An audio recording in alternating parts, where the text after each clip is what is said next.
Welcome to the Lonely Entrepreneur podcast series called Perspectives. I am Michael Dermer, the author and founder of The Lonely Entrepreneur. For those of you that don't know me, the Lonely Entrepreneur methodology was born from my own struggle of watching the healthcare business I built over 10 years nearly get destroyed in 10 days by the financial crisis of 2008. And it was really my change in perspective that not only allowed me to rebuild and successfully sell our business, but also propelled my company to become an industry pioneer in healthcare. In our podcast series, we will help you with the one issue we all face, the struggle, by changing your perspective on the personal and business issues we all face as entrepreneurs. We will share parts of the Lonely Entrepreneur methodology, crazy stories from our journey, and interviews with well-known entrepreneurs. We've been in the trenches and know that passion and grit is not enough. Having the right perspective helps you be a better entrepreneur and can be the difference between success and failure. To learn more about how I overcame my struggle, or about the Lonely Entrepreneur book, our coaching programs, or our free blog, visit us at lonelyentrepreneur.com.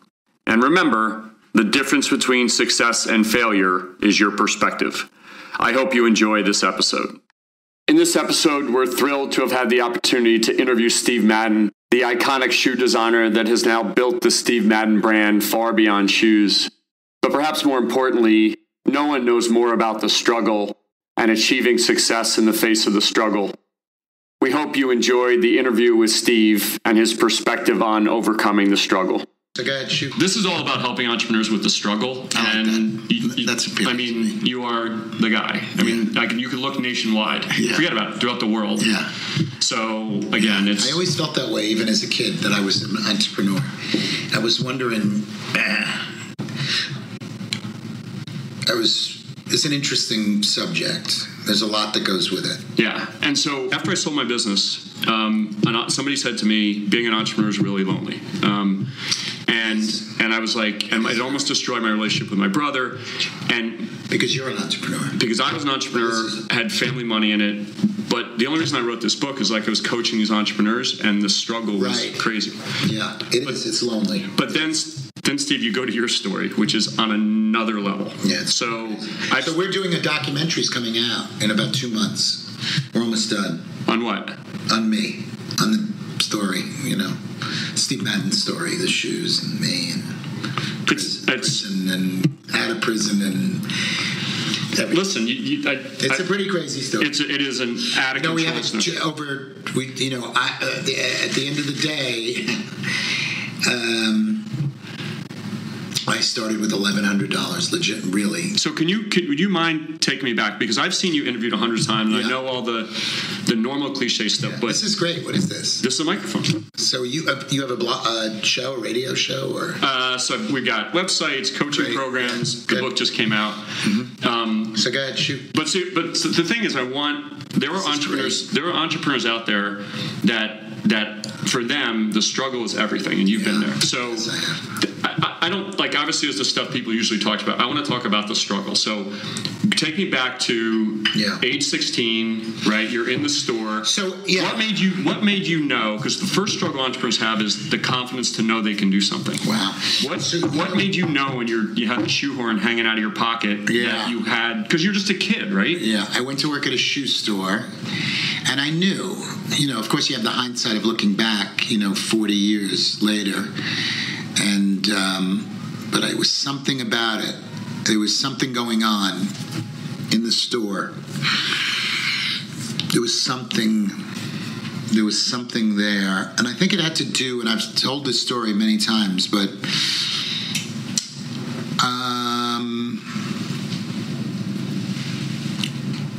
I really was, the owner of the store was like a mentor. That was a big part of it. I had this guy to look up to. And this was the 26-year-old guy that had the nice car. You remember. Very good. Of course. He was 10 years, he was exactly 10 years older than me. He was 8, I was 17, he was 27 or 28, something like that, And he went to school with my big brother, Johnny. And he was a great character. He's still alive, he's an he was an artist and a businessman, that's what intrigued me. I think that's what it was. I've looked back on it to try to understand, but the fact that he was, I've always been sort of interested in art and commerce as a unit. Like the intersection of art and commerce, as opposed to someone that's just commercially successful or just artistically without success is terribly boring to me. The subtlety and the savvy that you need. Obscure, he's artsy and never. No, the idea is to, be creative, but ring the register at the same time. But what made you think at that time that you had, entrepreneurs, they struggle with standing out from the crowd. So you're going to go into this hugely complex business. What did you know, or what did you sense in yourself to say, I can do something different? Well, the road, goes on, and you think to yourself, first I worked for this guy who was kind of an original, and then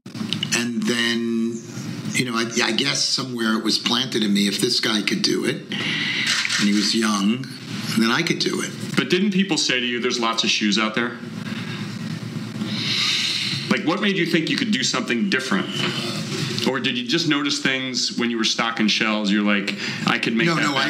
I wanted to be, it was right away. It was like, this is really cool. Now you look back and it's a fait accompli, but back then, right, you're stocking shelves, right? How do you know? I was stocking shelves and sweeping basements. Right, how do you know that you have, that's what entrepreneurs struggle with. So take me to, you take your $1,000 that you have. Oh, yeah, well, we fast forward to I think it's 1990 now. And Clogs, Maryland, right? Out of the back of your car? First, so I wanted to be on my own. So I had partners, right? But it was always a bit like I never was a good partner, Why do you think that is? I just had trouble forming that alliance with another human being. I was very, I wanted to do things my way. Did you feel like you were ahead of them? No, I don't think it was necessarily ahead of them. I'd like to say that. It sounds good. But it was just like, I just didn't want to be with them. I wanted to set my own course. Yeah. And so I don't really think I was ahead of anybody, really. But, I was trying to survive, really. It's really that. Because it sounds sexier now, right? But at the time, it's... So, partners are a little bit like albatrosses,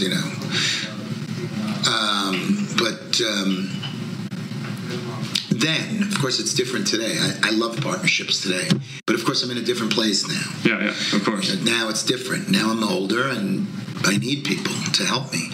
But then, so I finally just took what I had, and I said, I'm just going to start, and I'm just going to do what I can do. And this is all the money I have. And if it's buying 12 shoes and selling 12 shoes, then that's all I'm going to be able to do. And no more partners. So where'd you drive your car? Just tell me where you took it. Well, I found this little factory, and I was able to make a deal with them where I didn't need a lot of capital to start Steve Madden, basically. Mm-hmm. The long and the short of it. Yep. So that was it. So do you remember your it's like your first kiss, right? Do you remember your first big customer, your first big sale, your first big loss? Like, do you still remember those things from back in the day? I remember my first sale. I remember the first boot I sold in the Steve Madden store.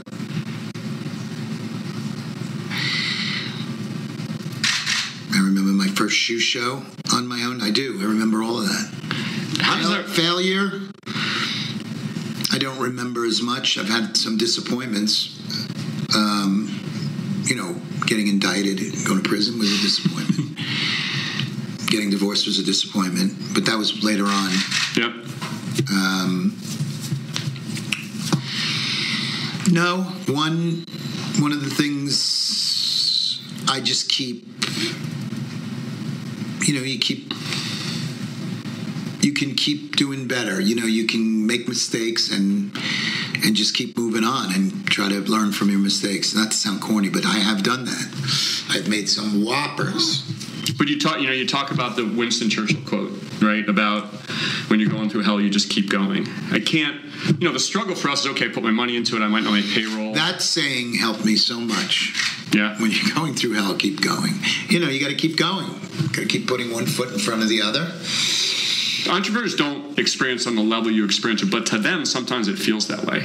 When you put their life savings into it, they work 24 hours a day. That's not like going to prison, but to them, it's so hard for them to go the next day because they don't see. I mean, how did you, when you were in prison, were you dreaming of family? Were you thinking of shoes? Were you like? I was thinking of surviving. It was just, I knew that, I didn't have a lot of time, and I knew that if I got out, I could, make an impact. So I just thought about getting through it. So how did you, when it's your vision and your obsession, all that stuff, how do you start to let go? How do you start to bring in the people? Was there somebody that influenced you? I've always was limited by my ability, that I knew. I knew that I was smart enough to know what I didn't know. Okay? And, I was like, okay, I'm going to have to get to the next level. I need to have great internet people. I need to have great store ops people. I need to have a financial team that's second to none to do deals. It's like, you could tell me about a deal and I'll be like, within a minute, I'm like, I don't have that kind of mind. Well, but you also said you really embraced the So I trust my friend. Yeah.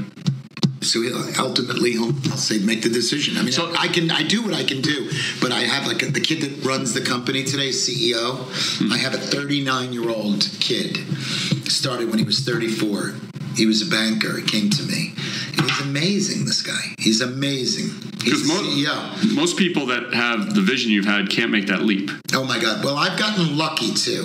I don't want to get, too much credit here, but... How do you feel like you've gotten lucky? Well, the biggest thing is I got lucky with people. That's the number one thing. I got lucky with timing. I got lucky with people. And I'll explain what I mean. I got lucky, with this kid as an example. But I've had other people along the way. I hired this kid, he's a banker. He's 29. And he's a nice guy. And he works for my good buddy. And he works for a company called Peter Solomon. They're big sort of merger and I knew them from back in my lawyer days. Yeah. So, and he's like, bankers. Usually they're just so full of shit. They don't know anything. They sound amazing. Yep. They talk the latest fucking jive. Yep. But I have a very close friend who's the CEO of. Today of Peter Solomon. His name's Mark Cooper. He's a good friend and he's a good man, and he knows he's full of shit too. I can get him in the middle and hit him in the ribs. But so Eddie Rosenfeld worked for him, and the kid comes to me and he says, bankers, I can't stand this. It's just all bullshit, and I want to work. His grandfather was a retailer. His grandfather started Jacobson's in Michigan. Anyway, so he wanted to work. So he came to me and he started to work, and 10 years ago, whatever, and then I made him the CEO. One thing led to another thing, and he's just amazing. He's just fucking amazing. How long ago was that? That is just luck. I am just lucky. I found a guy that knows that I'm the founder, knows that I'm the owner, or whatever it is, it's a public company, respects that, but runs his own shit and doesn't, and just comes to me when he thinks it's something that I should know about. So and he really knows. He has a good, first of all, he's great at what he does, and two, he knows what I'm supposed to know and what I'm not supposed to know, which is a blessing. He doesn't bother. Well, it sounds like you said you knew what you didn't know. No, but he'll come to me. He won't come to me on every little thing, but he comes to me. He just has a sense of knowing what I would be like. I never have to say, why don't you come to me? Yeah. And thirdly, this guy is a great deal guy. Mm-hmm. Great. Now, entrepreneurs are not good deal guys usually. I'll tell you why. Well, this is what I think. Yeah. I could be all wet. Entrepreneurs are usually perfectionists. They usually want everything to be perfect.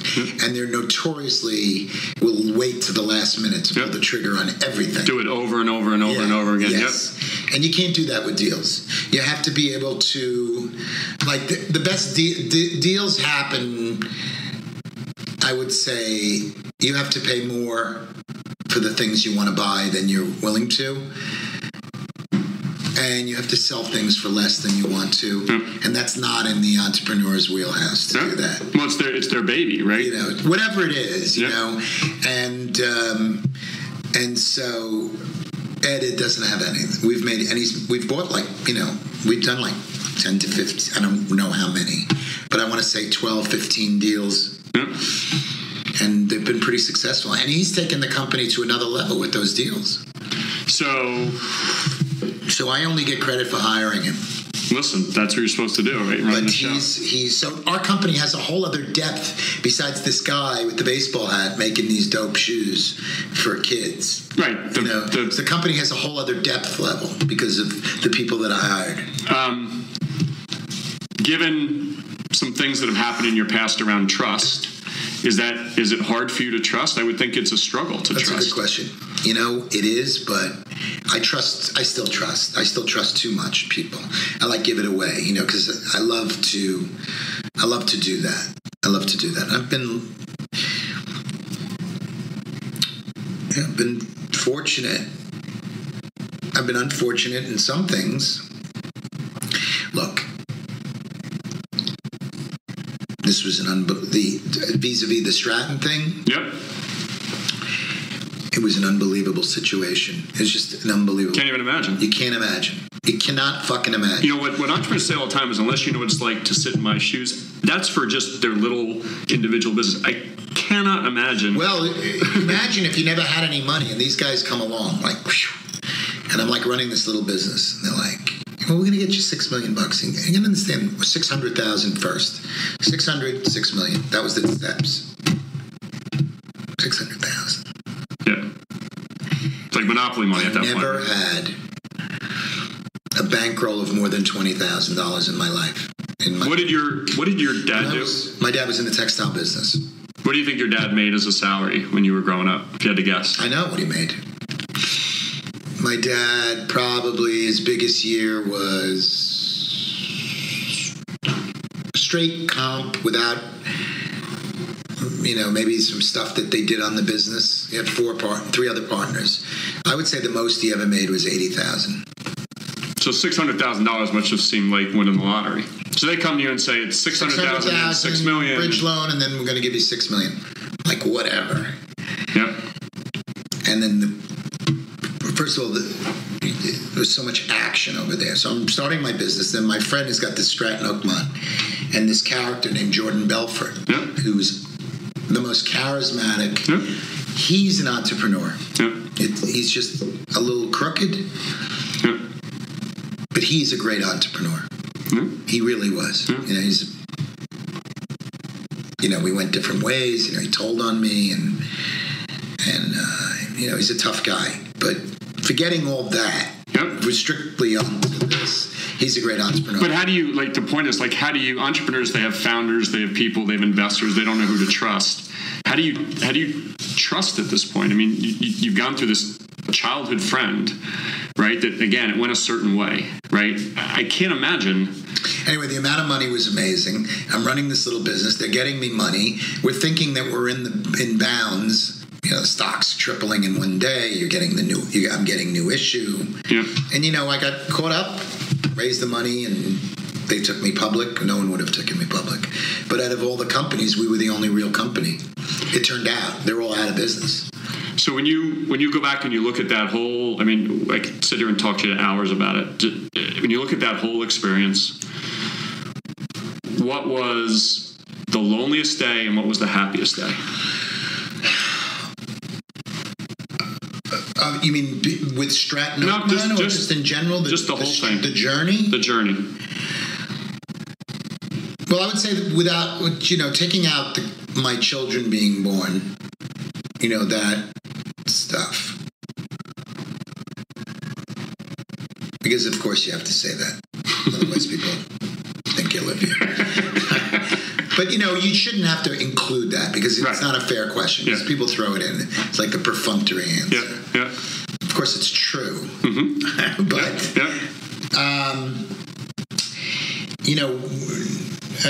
my happiest day. Well, my happiest time was when I came back from prison. And I was able to work, and I worked. It was so exciting to be back at work. That was amazing. That was an amazing, year or whatever it was. Can't even imagine. And the company was kind of sputtering, and, everybody, it was just, you went up in a rocket ship. Yeah. That was a particularly happy time.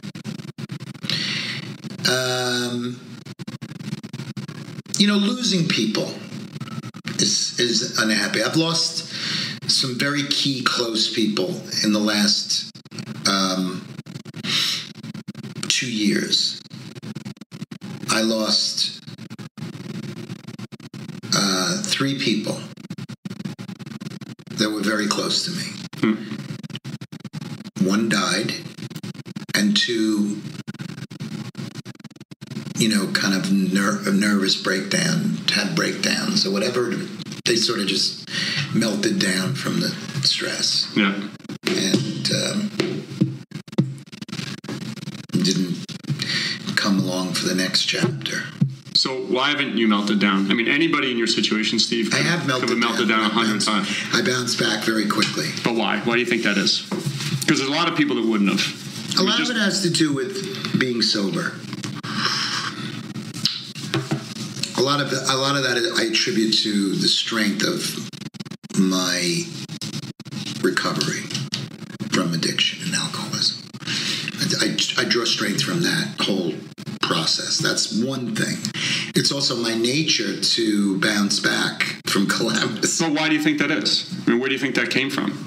Because entrepreneurs have that, but there's a lot of people that stare the thing around the corner and go, not for me. That just, with all the ups and downs and the success that you've had, where does you think that comes from? The survival thing? Because I understand that the alcoholism and that kind of stuff. I've been helped by that. That's, given me. But I don't know.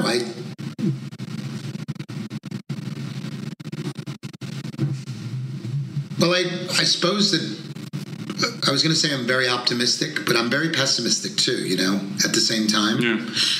They used to joke around in the formative days of the company. They used to call me Chicken Little. I always used to think the sky was falling. Now, that's my one thing that I just cannot believe other entrepreneurs don't share. But some of them are so confident. Yep. They're just so confident. They believe, right? They believe. Me, I'm like, we got to sell this fucking shoe or we're going out of business. Even from the beginning? Oh, yeah. I'm like that. But, of course, I've been very successful. Not all entrepreneurs, what we call so-called entrepreneurs, take a 25-year ride either. And if you took the number... a 25-year ride. If you took the number that went through one bump, well, much less. Even Trump, but just to use him as an example, without getting into the politics of it, he went bad. He went bankrupt. Yeah. He's out of business. Mm-hmm. He's out. I worked for the law firm that did Trump work. He's out. Mm-hmm. He's OB. Yeah. Re-T. Yeah. And to his credit, he figured out that he's a shitty operator. Look, anybody can fucking buy 2 million pairs of the right shoe, and it's great, and I go like this. But then if you buy another 2 million and they don't work, you go out of business. So it's the guy that doesn't buy the 2 million pairs. So it's easy. So he had a few home runs early in his career. Yep. Give him credit. Mm-hmm. He did. But then I don't get, he didn't make it because he kept doing it. And anybody can keep betting on the long shot because if you're going to keep going broke. So what I will say about him is that he figured out he's a shitty operator and then he just became a licensing guy. Yeah. Which I give him credit for recognizing that. But of course, he touts his operating ability. He's a terrible operator, which is why I think he would be a terrible president. But because he's not a good operator. Well, you're making it sound like it's really easy for somebody in your position to say, I know I'm good at this or not. Oh, no. I don't believe in that. That's hard. What are we talking about? Being in politics? No, not politics, but just recognizing it. I think I give Trump, if Trump, notwithstanding that he's the most vulgar individual on the planet, I give him credit for reorganizing and coming up with the model, which is that he gives his name out. Well, I think just about you to realize what you were and weren't good at. Well, he recognized it too. Most people can't do it. It's an amazing thing to be able to do. Yeah, because he's not a good up. Because my point is, like, you can bet big and hit home runs. Yeah. I never did that. I wasn't a big better. I was like running a fucking business. Yeah. So you can't make big bets all the time. You're going to go, like those banker guys. Right. So they made these huge bets, and then one day they were broke. That's not my job. My job is to never go broke. Is to always have money for a rainy day. Anybody could do that. You look like a fucking rock star. There was this guy, many times there was a guy named Larry Hansel. Good guy. He's in the Garment Center. He was a big baller back in the day, in the early 90s, when I was starting Steve Madden. And he built something called Rampage. Big stores. Wall Street, they loved him. These talking heads. Yeah. Larry Hansel. The stores are amazing. Because he went broke, like in 36 months. Yeah. I built these little stores. Yeah. Because I was so afraid of the rent. Yeah. Anybody could do that. And then look amazing. Fabulous. How many fabulous people I had to go through. Yeah. It's just so surprising to me that you were pessimistic from the beginning. I'm pessimistic and optimistic. I'm optimistic in the sense that I can recover from stuff, but pessimistic in what can go wrong will go wrong. Well, it goes to show you got to watch everything, right? Even when you've made it, right? And so I don't want to take too much of your time, but would you encourage your daughters to be entrepreneurs? I don't think it's something you can encourage. I think you either have the bug or you don't.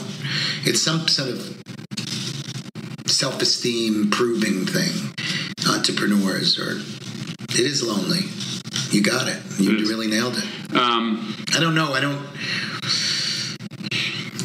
love to be in a group of entrepreneurs and hear the way they... Well, we're going to do The Lonely Entrepreneur on fashion at some point, and I'd love to talk to you. Oh, yeah, you should. It's great. And everybody wants to be an entrepreneur. But, Steve, you don't have to be a great entrepreneur to be a great businessman either. Entrepreneurs are going a lonesome trail. But I hope you appreciate and come to appreciate the people that are in it every single day, sitting at a Starbucks down the road, who are in the struggle. Oh, yeah. That could learn stuff from you. Oh, absolutely. If I can reach one guy. Because your struggle is... My struggle is a little bit business collapses. There's somebody sitting by himself who's not going to make payroll. What you could teach that community...